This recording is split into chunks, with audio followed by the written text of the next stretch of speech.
Welcome student. आज का जो ये हमारा वीडियो है बहुत इंपॉर्टेंट है आपके लिए। इसमें आपको कुछ में हम तो स्टडी की तो बात करेंगे ही, लेकिन इसमें मैं आपको एक्स्ट्रा कुछ और भी यहाँ पे हम डिस्कस करेंगे, हम समझेंगे। ठीक है कि जो आज का जो इन्वायरमेंट है, आज की जो जनरेशन है, वो किस तरीके से किस वे में जा रही है स्टडी को। ठीक है, तो वो हम यहाँ डिस्कस करेंगे। वैसे तो हम आज स्टडी तो है, ठीक है, हमारा जो क्या है क्लास 6 का चैप्टर 1 है।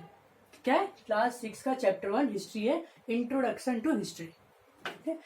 आप मान लीजिए एक तरीके से रिवीजन क्लास ही है। क्या है ये एक तरीके का रिवीजन क्लास है। क्यों? इसके पीछे का रीजन देखिए, बच्चे समझ नहीं पाते। क्या बच्चे समझ नहीं पाते, बस वो क्या चाहते हैं, वो चाहते हैं कि हमें स्टडी मिले, हमें बस क्या है चैप्टर मिल जाए, बस भाई पता चलना चाहिए चैप्टर क्या है, यहाँ लिखा लिखा है वो मिल जाए। वो क्या है समझना नहीं चाहते, वो बस देखना चाहते हैं, वो पढ़ना नहीं चाहते, रटना चाहते हैं बस। तो ये चीज उनके अंदर जो है ये बहुत ज्यादा गलत है।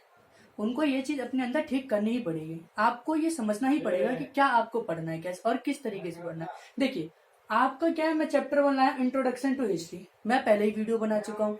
उस वीडियो में मैं आपको पहले ही बता चुका हूँ हिस्ट्री के बारे में। स्टार्टिंग हमने वहीं से की थी जहां से आपका पहला चैप्टर है। लेकिन आप समझ नहीं, बस आपको क्या चाहिए एक, हाँ अगर मैं उसी चैप्टर में लिख देता चैप्टर 1 इंट्रोडक्शन टू हिस्ट्री तो आप समझ लेते। तो ये चीज आपको समझनी होगी। क्यों? क्योंकि देखो इसके पीछे बहुत रीजन है। मैं आपको क्या बिल्कुल बेसिक से और अच्छे नॉलेज, जितना आपके बुक में नहीं था उससे ज्यादा मैं आपके नॉलेज लेके यहाँ आया था। मैं आपको बिल्कुल स्टार्टिंग से पढ़ाने वाला था। और उसमें क्या बच्चे कंप्लेंट था उनमें कि समझ नहीं आ रहा है वीडियो, किस क्या पढ़ा रहे हैं सर, हमारे लिए है कि नहीं है कि नहीं। अगर आपके लिए हम वीडियो बना रहे हैं तो आप उसको पढ़िए तो सही। आप उसको पढ़िए, जो आपको वीडियो मिला आप उसके नोट्स बनाइए, सब कुछ रखिए। आप क्या करते हैं, आपको बस चाहिए कि कोई चैप्टर बना दे, कोई चैप्टर दिखा दे, कोई चैप्टर के बारे में कि भैया चैप्टर आ जाता तो मेरा हो जाता क्वेश्चन आंसर, बस इतना ही मतलब है। क्यों? आपको समझना नहीं है। आपको ये भी तो देखना होगा कि नहीं अगर मुझे पढ़ा है, जब हाँ मानता हूँ आपके लिए थोड़ी सी प्रॉब्लम ये है कि आपके पास बुक नहीं है, लेकिन आप पढ़िए। जब आपको बुक मिलेगी ना तो आप ये जब पढ़ते स्टार्टिंग में चैप्टर देखते तो आपको क्या होता है इसी चैप्टर से ही मिलता, पता चल जाता कि अरे ये तो हमें सर ने पढ़ाया था। अब चलो हम स्टार्ट करते हैं। आप देखना धीरे धीरे क्या आपको वही लगेगा जैसे कि मैंने आपको पहली जो मेरी वीडियो आई थी एंशिएंट हिस्ट्री पार्ट 1 की वीडियो, उसी के सारा टॉपिक है। ठीक है, स्टार्ट करते हैं। तो पहला टॉपिक हमारा क्या है, क्लास 6 का चैप्टर 1 इंट्रोडक्शन टू हिस्ट्री। ठीक है, ये हिस्ट्री के बारे में हम समझेंगे, इतिहास क्या है, हिस्ट्री कैसे आया, किस तरीके से आता है। ठीक है, सिंपल से देखो क्या है, the term history is drive from the Greek word. क्या ये ग्रीक वर्ड, क्या ग्रीक जो बाहर विदेशों में जो भाषा चलती थी, जैसे यूनानी भाषा हो गया, ठीक है, ऐसी कई भाषा है, तो ग्रीक को हिंदी में यूनानी कहते हैं। ठीक है, क्या है ग्रीक जो शब्द है वो हिस्टोरिया। ठीक है, हिस्ट्री किसे, हिस्टोरिया से निकला हुआ है। ठीक है, जिसका मतलब क्या होता है, जिसका मतलब होता है, जिसका मीन होता है इंफॉर्मेशन। उसका मतलब क्या होता है, उसका मतलब होता है सीधा सीधा इंफॉर्मेशन, मतलब जानकारी लेना। ठीक है, अगर किसी चीज के बारे में जानना, इंफॉर्मेशन लेना। और क्या है, या तो उसका और क्या मतलब उसका, या इंक्वायरी करना। इंक्वायरी क्या करना, क्या उनमें खोज पड़ताल करना, जांच करना, ये सब तो होता है हिस्ट्री में कि फाइंड आउट द ट्रूथ। ठीक है, सच जानना। क्या होता है, सच जानना। तो हमने देखा क्या हिस्ट्री वर्ड जो है, ग्रीक जो वर्ड है हिस्टोरिया से निकला है, फिर उसी का सिमिलर वर्ड है। जैसे कहते हैं ना, जैसे बॉय है तो हिंदी में क्या बोल देते हैं उसको, बॉय को हिंदी में लड़का बोल देते हैं सीधा सीधा। तो उसी तरीके से क्या है हिस्ट्री है। ठीक है, तो हिस्ट्री जो है उसका एक सेकंड जो उसका किसी एक वर्ड में से निकला है, हिस्टोरिया वर्ड में से हिस्ट्री को निकाला है। ठीक है, और हिस्टोरिया का मतलब क्या होता है, इंफॉर्मेशन का जानना या इंक्वायरी देखना। ठीक है, तो ये अब भाई अब जब आया हिस्ट्री, तो हिस्ट्री वर्ड किसी पहले व्यक्ति ने तो यूज किया होगा ना, ऐसा कोई व्यक्ति तो होगा ना जिसने हिस्ट्री वर्ड का यूज किया होगा कि हाँ भाई हम इसे हिस्ट्री बुलाएंगे आज से। तो वो कौन थे, देखो the word history was use first of all by Herodotus. Herodotus ना एक व्यक्ति थे, ये भी एक ग्रीक के थे, यूनान के थे, यूनान में रहने वाले यूनानी थे। कौन, हीरोडोटस। ठीक है, नाम अच्छे से देखना। ये क्या था, ग्रीक हिस्टोरियन थे, मतलब जो इतिहास के बारे में पढ़ते थे, इनको जानते थे, वो क्या वो थे हीरोडोटस। ठीक है, ये क्या हिस्टोरियन थे। इनको और एक और नाम से इनको बहुत अच्छे से जानते, इनको क्या होता है फादर ऑफ हिस्ट्री बोला जाता है। इनको क्या बोला जाता है, फादर ऑफ हिस्ट्री। ठीक है, इनको किस नाम से इनको संबोधित किया जाता है या फिर इनको बताया बुलाया जाता है, इनको इनके बारे में बोला जाता है किससे, फादर ऑफ हिस्ट्री। ठीक है, फादर ऑफ हिस्ट्री से बोला जाता है। चलो हमने देख लिया, क्या हमने यहाँ तक तो समझ लिया, क्या किया हमने यहाँ पे, यहाँ तक तो समझ लिया। अब देखो क्या है, ये मैं आपको पता इतना गया है, इसके लिए आपको सुमित सर ने वीडियो भी बनाई थी, उसमें भी आपको ये बताया था कि जानकारी हिस्ट्री क्या है, रेफरेंस वीडियो बना था आपके लिए। अब क्या ये वही सारी चीजें आएंगी जो मैंने आपको पढ़ाया था। ठीक है, देखो पहला आ गया क्या, इंपॉर्टेंस ऑफ हिस्ट्री। अब भाई हिस्ट्री की हमें क्या इंपॉर्टेंस है, इसके बारे में कहना है। इससे हमारा हिस्ट्री से हमारे पता चलता है कि पुराने टाइम में व्यक्ति कैसे थे, वो किस प्रति कैसे सरवाइव करते थे, उनका कल्चर क्या था, वो किस ट्रेडिशन को यूज कर क्या था उनका, किस औजार को टूल्स को किसको यूज करते थे, कैसे अपना रहते थे, क्या खाते थे क्या पीते थे, हमारे जो वॉरियर है किंग है उनके बारे में जानने को मिलता है। और भी कहीं से आप देखो हिस्ट्री की बहुत ज्यादा इंपॉर्टेंट है। क्या हिस्ट्री क्या एक तरीके से गलतियों को भी सुधारता है। सबसे इंपॉर्टेंट क्या हम हिस्ट्री से क्या करते हैं, वो गलती जो होती है पीछे हम उसको ना दोहराएं, उससे हम कुछ सबक सीखें, ये भी सबसे इंपॉर्टेंट है। जैसे मान लीजिए फर्स्ट वर्ल्ड वॉर है, सेकंड वर्ल्ड वॉर हुआ, इतने बड़े बड़े वॉर हुए ना। फर्स्ट वर्ल्ड वॉर हुआ तो वहां एक यूनियन बनाया गया, ठीक है। जैसे बोला कि एक नेशन बनाना चाहिए, ठीक है, अंतरराष्ट्रीय जो होता है संयुक्त राज्य, जैसे हमारे सेकंड वर्ल्ड वॉर के बाद बना, वैसे उन्होंने कहा था एक नेशन बनना चाहिए, राष्ट्र संघ बनना चाहिए। क्या बनना चाहिए, जो सब कुछ देखे और ऐसा जो सेकंड वर्ल्ड वॉर ना होने दे। लेकिन ऐसा नहीं हुआ, सेकंड वर्ल्ड वॉर भी हो गया। फिर उसके बाद सेकंड वर्ल्ड वॉर के बाद भी हमने गलतियां सीखी, बोला कि हम इसको और मजबूत एक ऐसा संगठन चाहिए, तो उन्होंने क्या किया, यूएन बना दिया। ठीक है, तो क्या देखा कि गलती से ही सीख रहे हैं। ठीक है, तो इंपॉर्टेंस हमारे लिए क्या है, एक सबसे मेन इंपॉर्टेंट है कि जो पुराने टाइम पे जो लोग रहते थे, जिस तरीके से सरवाइव करते थे, हम उनको समझते भी थे और उनकी जो गलतियां थी उससे हम सीख भी लेते हैं। ठीक है, तो ये देखो इंपॉर्टेंस हो गया। अब टाइम फ्रेम का सिंपल सा आ गया। देखो ये मैंने आपको बताया था कि जो इन हिस्ट्री है उसको 3 पार्टों में डिवाइड किया गया है, ancient history, medieval history, modern history. ठीक है, इसका टाइम पीरियड का हम माना गया जो 500 BC से, मतलब मान लीजिए कि जो हमारा जो टाइम पीरियड है एडी, जिसे हम बोलते हैं एडी और बीसी बोलते हैं। ठीक है, एडी बीसी हम यहाँ पे पढ़ेंगे इसके बारे में पूरे और अच्छे से डिटेल में। ठीक है, तो मतलब क्या जो बीसी टाइम है मतलब 500 एडी से, ठीक है, 500 कितने से 500 एडी से पहले का जितना भी सारा का सारा टाइम था उसको क्या बोला जाता था, एंशिएंट हिस्ट्री बोला जाता था।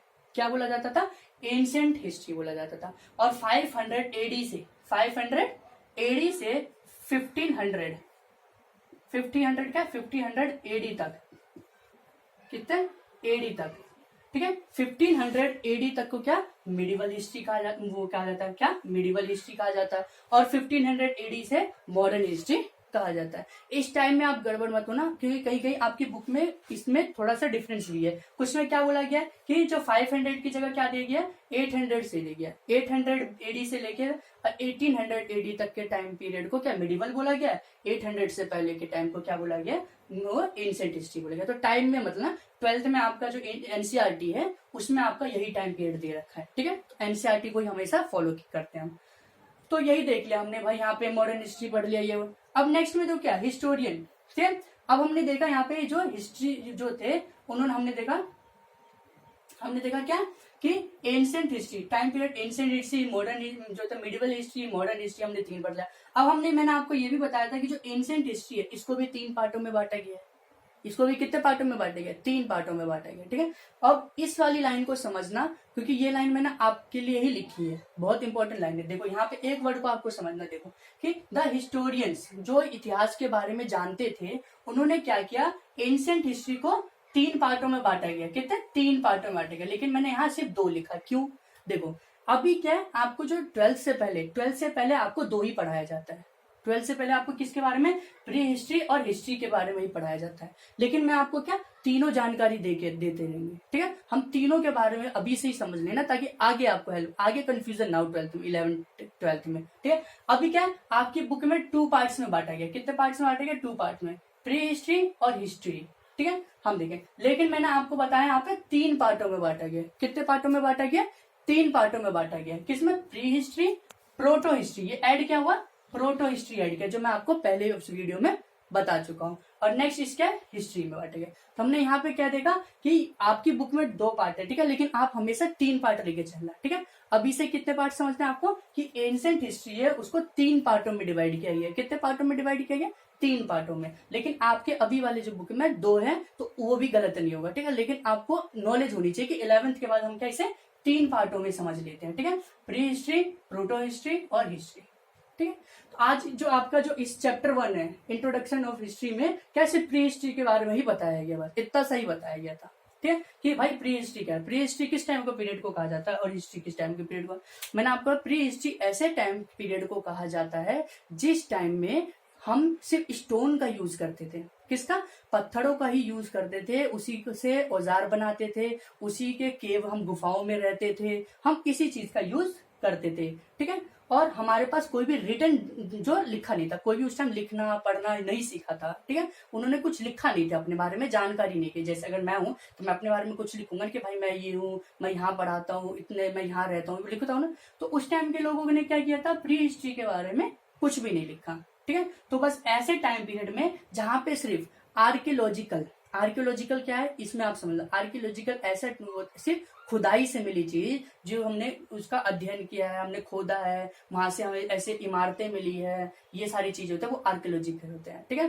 तो क्या हमारे पास आर्कियोलॉजी एविडेंस है, पर कोई भी लिटरेरी जो लिखा हुआ, लिटरेरी क्या लिखा हुआ कोई भी हमें सबूत नहीं है। तो ऐसे टाइम पीरियड को प्री हिस्ट्री कर दिया गया।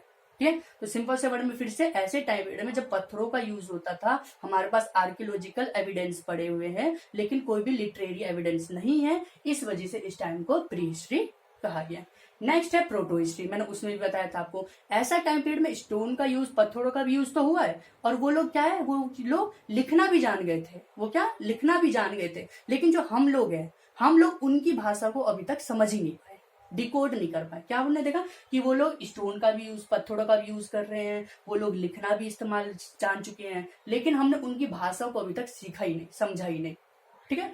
क्या समझा ही नहीं। तो ऐसे टाइम पीरियड को क्या प्रोटो हिस्ट्री कहा गया। और हिस्ट्री क्या है, ऐसे टाइम पीरियड जहां पत्थर, आर्कियोलॉजिकल भी बहुत सारे एविडेंस मिले हैं, पत्थर, उनके जीवाश्म, टूल, औजार, कॉइन वाइन सब मिले हैं। ठीक है। और वहां में लिखने किताबें मिले, जैसे वेद पुराण हो गया, रामायण हो गया, महाभारत हो गया। ठीक है। ये सब क्या पुरानी हमें चीजें मिली है। जो कौटिल्य की अर्थशास्त्र होगी, मैगस्थनीज की इंडिका हो गई, ये क्या हमारे पास किताबें पड़ी हुई है, हम इनको पढ़ के हम पुराने बार के टाइम के पीरियड में क्या जान सकते हैं। तो क्या देख लिया हमने, ऐसे टाइम पीरियड को हिस्ट्री बोला गया।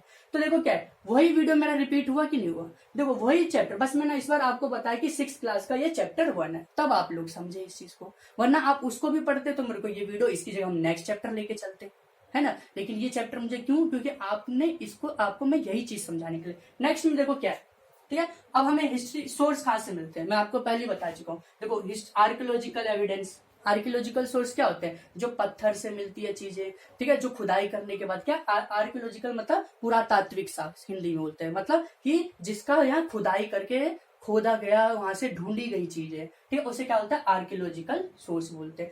और उस टाइम के जो हमें आर्कियोलॉजिकल के द्वारा क्या, हमें कॉइन, हमने खुदाई की, हमें कोई कई सारे कॉइन, जैसे हम हड़प्पा सभ्यता में मोहनजोदड़ो जो सभ्यता थी, उनके क्या, उनके कॉइन्स हमें मिले, उनके क्या मिले, हमें कॉइन्स मिले। और पता है ऐसे उनके कॉइन्स कहाँ से मिले, मेसोपोटामिया, जो जो बाहर की सभ्यता है। ठीक है। ईरान, ठीक है, इराक, ईरान, वहां इतनी दूर, वहां पे भी हमारे जो मोहनजोदाड़ो के जो है, मोहनजोदड़ो के कॉइन उस टाइम पीरियड में वहां पे मिले हैं। तो बताओ ये इससे भी पता चलता है कितनी पुरानी सभ्यता है। क्या मिला हमें, कॉइन मिला हमें, उनके औजार टूल्स मिले हमें, ठीक है, उनके जो है समय में पोट्री। मैं आपको ये पहले भी बता दूं, क्या बर्तन होते थे, मृद भांड जिसे कहते हैं, हाँ, मटके जैसा नहीं होता, आपने देखा होगा इस तरीके का, ऐसे, ठीक है, ऐसे, ये ऐसे इस डिजाइन में होते हैं, वो होते थे पोट्री। ठीक है। ऐसे एविडेंस हमें देखने को मिले हैं। ठीक है। नेक्स्ट हम देखते हैं फॉसल। ठीक है। हमें क्या, हमने देखा जीवाश्म, हिंदी में जीवाश्म। क्या पुराने टाइम पे क्या होता था, जमीन से जब हम खुदाई करते थे, खोदते थे, तो पुराने टाइम पे क्या मिलता था, हमें फॉसल्स भी मिले जमीन के नीचे से, उन्हें भी देख के हम क्या पता लगा लेते थे कि क्या हमें ये चीज इतने टाइम है, और कार्बन 14 से क्या इनकी जांच होती थी, इनका टाइम पीरियड पता चलता था।